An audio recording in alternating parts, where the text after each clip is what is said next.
Il s'est laissé glisser en bas de l'arbre. Il a marché le long du bassin. Il est arrivé au pied de la cascade. Et puis là, il a bifurqué sur la droite. Au bout de quelques pas, je l'ai vu disparaître dans les taillis. J'ai attendu un moment, scrutant la pénombre du sous-bois, mais avec ses cheveux noirs et sa peau tannée par le soleil, il aurait pu être en face de moi que je ne l'aurais pas vu. Au bout de quelques minutes, j'ai commencé à m'inquiéter.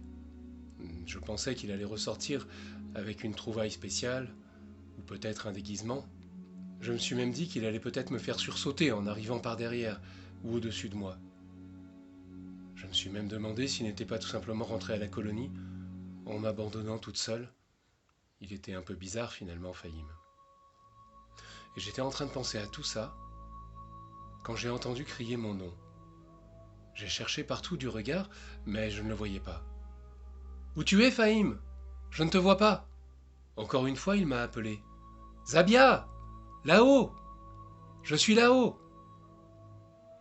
Cette fois-ci, j'avais identifié l'origine de sa voix.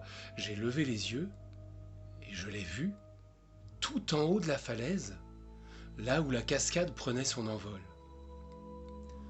À contre-jour, sur le ciel aveuglant, je ne distinguais que sa silhouette. Il agitait le bras à mon attention. Tout là-haut, il avait l'air minuscule. J'étais trop saisi par la peur pour répondre à son signe. Mais mon angoisse n'a pas eu le temps de mûrir. D'un mouvement fluide, il s'est élancé, avec l'eau jaillissante, et son corps mouillé et luisant de soleil a suivi la courbe descendante des embruns. Il volait parmi les gouttelettes qui éclataient autour de lui. Et en même temps qu'elle, il a rencontré la surface du bassin. Il l'a fendue sans un remous, comme une flèche fine, souple et affûtée. Plusieurs longues secondes se sont passées. Je scrutais l'écume, mais elle restait toujours la même et toujours changeante, et Fahim ne reparaissait pas. Soudain, je l'ai entendu pousser un cri de victoire et d'exaltation. Il était à l'autre bout du bassin et commençait déjà à se hisser sur le bord.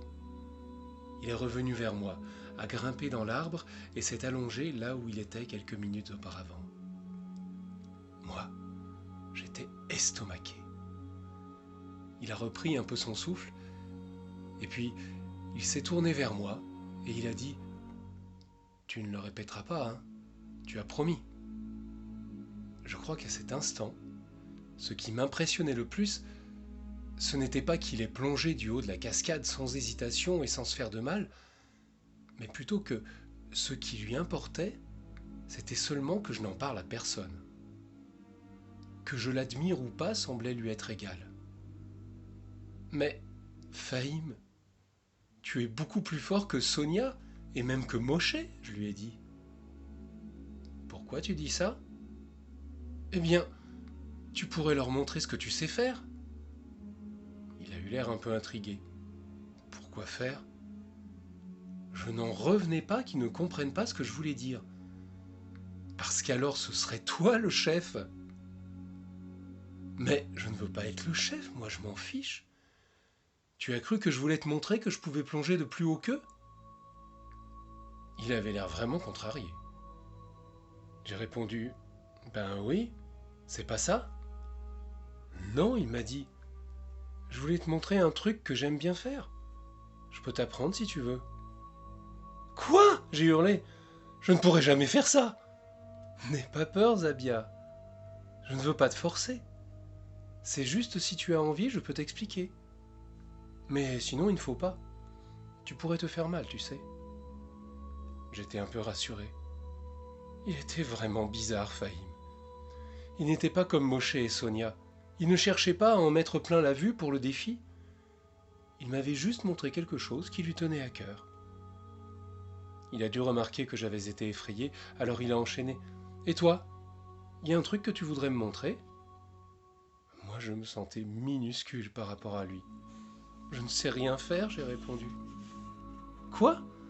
Et ce truc que tu fais avec tes doigts à une ficelle? Je t'ai déjà vu quelquefois. Tu me montres ?» Je croyais qu'il se moquait de moi. Mais son regard était sincère. Il attendait. « C'est vrai ?» Tu veux que je te montre? J'ai demandé pour être sûr. Oui, bien sûr. Alors j'ai sorti ma ficelle de ma poche et j'ai passé le reste de l'après-midi à lui apprendre à faire des figures d'entrelacs en passant la ficelle entre les doigts. Il a très vite appris. Et quand nous sommes rentrés ensemble au foyer pour récupérer nos chaussures, il savait déjà faire presque toutes mes figures.